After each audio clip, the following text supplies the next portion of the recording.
চোখ মুখি হয়ে চিবলা হালকা বের হয়ে তখন বোঝা গেছে যে মারা গেছে।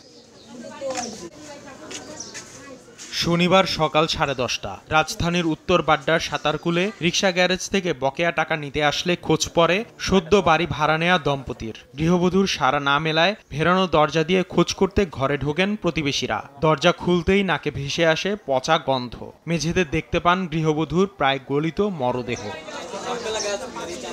প্রতিবেশীরা জানান, শুক্রবার সকাল 9টায় বাসা থেকে বেরিয়ে পড়েন মৃতের স্বামী রিকশা চালক জামাল। যদিও রিকশার গ্যারেজ থেকে জানা যায় সেদিন বেলা 11:30টায় এসে রিকশা নিয়ে বের হন তিনি। ঘণ্টাখানেক পর তা গ্যারেজে রেখে চলে যান জামাল। এরপর থেকেই নিখোঁজ।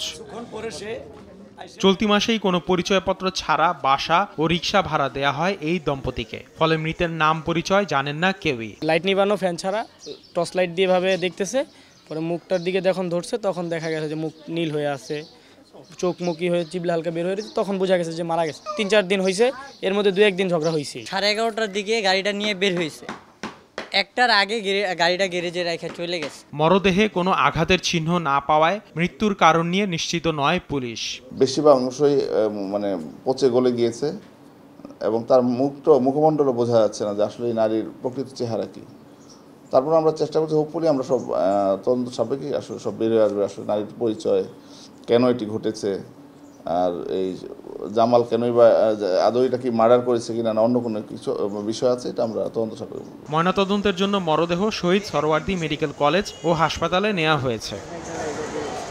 আসিফ মোহাম্মদ সিয়াম, সময় সংবাদ, ঢাকা।